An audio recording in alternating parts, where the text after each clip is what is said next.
Jalan menuju lokasi, guys.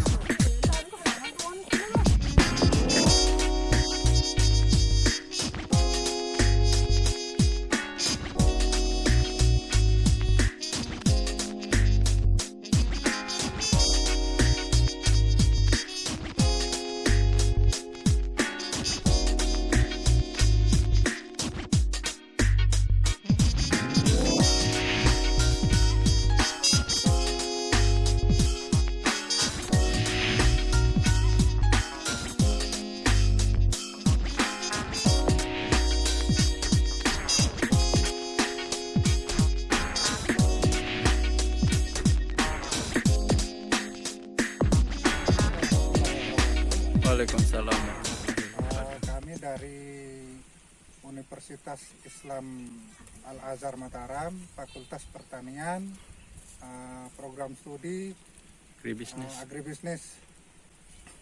Kami saat ini berada di kelompok Tunas Muda 2, Desa Golong, Kecamatan Armada. Ingin wawancara dengan petani, yaitu Ketua Kelompok Tani Tunas Muda 2, Pak Burhan, akan mewawancarai tentang budidaya tanaman tomat sekaligus dengan sistem pemasarannya. Dan tanaman tomat ini ditumpang sarikan dengan tanaman cabai rawit atau cabai kecil. Nah, silakan teman-teman kalau mana pertanyaan yang ingin ditanyakan.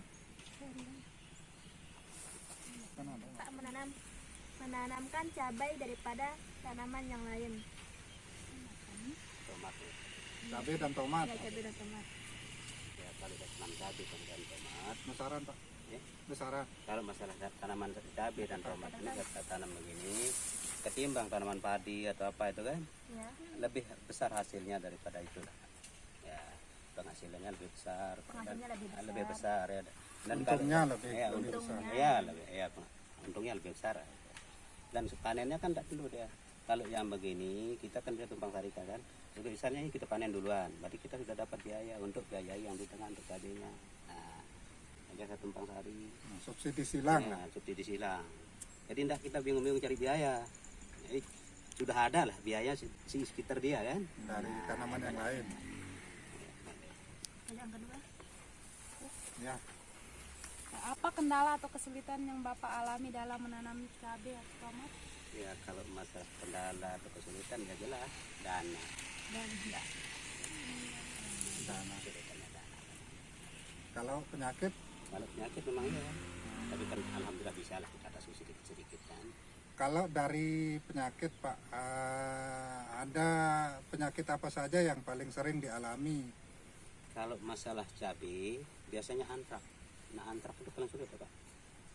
Kalau dia sudah kena antrak itu kita tanggulangi tidak bisa, kita obatin tidak bisa. Kecuali Kalau- pencegahan itu aja. Layu fusarium? Fusarium mungkin ada di obatnya kalau fusarium.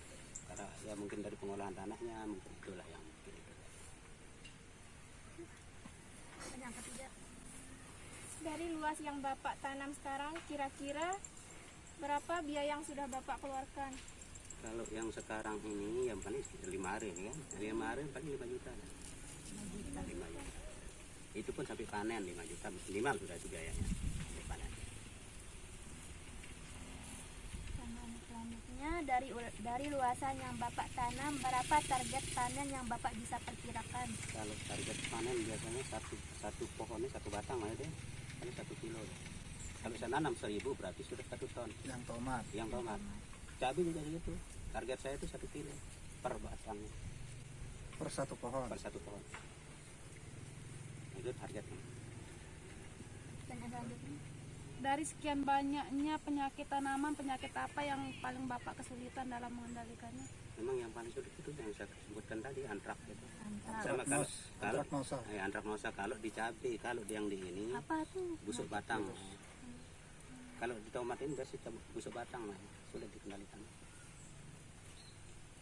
Terus Setelah Bapak panen, hasilnya dijual di mana? Pengepul atau langsung ke pasar? Langsung ke pasar. Saya langsung Untuk jual. memutus, berarti untuk memutus mata rantai itu Iya, Pak ya. langsung saya bawa ke Nah, pasar. jadi harga bisa dapat lebih bagus Iya. daripada ke pengepul. Kita bisa tahu juga Ya. turun naiknya barang itu bisa langsung bisa tahu. Terus, kenapa memilih menanam cabai pada musim hujan, sedangkan cabai pada musim hujan rentan oleh berbagai hama dan penyakit? Nah, kalau masalah ini kita harus berani melawan arus biasanya. Kalau kita berani melawan arus mungkin ya pemasaran lebih tinggi dan nanti hasilnya biasa ya. Deh. Ya. Karena orang takut ya kalau musim hujan begini, takut ya. Ya, karena sama penyakitnya Iya, banyak. penyakitnya banyak dan kalau kan dia ini kan terlalu dingin bawahnya. Jadi cepat mati dia. Cabainya. Nah, kita harus berani melawan arus ya. Selama Bapak menanam cabai lebih sering untung atau rugi? Kalau ya bilang untung ya ada lah sedikit untung ya. Kalau ruginya enggak pernah. Nggak pernah berarti rugi. Selama 3 tahun saya tanyakan sama IPPL saya yang dulu ini. Selama 3 tahun ini udah saya pernah rugi. Alhamdulillah. Alhamdulillah. Dulu Bapak ini enggak pernah Nggak pernah, nanam saya cabai, nggak pernah sama tapi sekali. saya masuk di sini, Dia Nanam masuk apa dah? dia berhenti mau nanam padi. Dia Dulu nanam nanam padi. padi terus. Oh, nanam padi. dia bersamaan kan. Pas Pak Jumawar masuk ke sini, saya pun baru mulai pegang kelompok taninya. Nah pas waktu itu juga ada program. Jadi secara kebetulan Pak Jumawar masuk, saya juga masuk. Dan programnya alhamdulillah dapat sampai sekarang ya ini. Ini dah hasilnya ini. Anjirnya ini memang saya dapat dari dia juga. Waktu dia ngurus. Masih.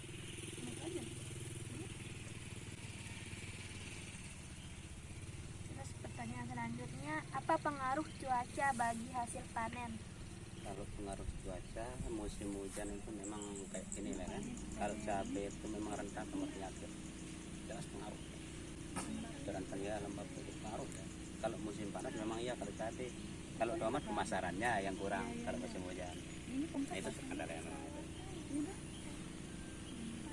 Terus, bagaimana cara mengatasi hama pada tanaman? Ya, pada tanaman. Kalau cara mengatasi hama itu ya paling pencegahan. Pencegahan. Pencegahan dulu mulai dari awal pengolahan tanah langsung dari ngasih pupuknya, kasih racunnya di bawah itu baru kita mulai pasangkan emulsa ya. Setelah emulsa baru kita ya, kalau diobat langsung nggak bisa, harus ada pencegahan namanya. Untuk proses pemasarannya gimana Pak? Kalau pemasarannya saya petik dari sawah langsung saya bawa ke rumah. Nah di rumah itu nanti saya sukir dan mana yang bagus ini. Nah baru saya bawa ke pasar langsung ya. Saya langsung pasarkan dia ke Keru ya. Ada sih tukang anaknya di sana, tukang ambilnya mana. Tapi kan kita tahu tiap harinya itu sekarang dia naik, besoknya turun, tetap kita tahu harga. Ya, karena cabai kan Iya, enggak tentu. hari ini harganya Turun. begini, besok pagi Iya, bisa kita tahu saja ya, harganya kita. beda lagi. Beda lagi. Nah kalau kita pengepulnya di rumah, berarti tetap itu aja. Murah mahalnya tetap. Kalau diambil murah sekali itu tetap dia murah, walaupun dia mahal. Kalau dia ngambil mahal, pas murah cerita dia. Nah, itu masalahnya kalau pengepul. Kalau dia mahal, enggak cerita. Tapi kalau murah cerita dia. Nah itulah masalahnya kalau kita ya. Makanya saya pilih lebih baik langsung ke pasar. Sudah cukup pertanyaannya ya. Terima kasih hari ini wawancara dengan Ketua Kelompok Tani Tunas Muda 2 kita cukupkan sampai di sini. Kepada Bapak terima kasih ya sudah berkenan untuk dikunjungi oleh kami. Kurang lebihnya mohon maaf. Terima kasih. Wassalamualaikum warahmatullahi wabarakatuh. Waalaikumsalam warahmatullahi wabarakatuh. Foto pelan. Foto. Maju mandiri.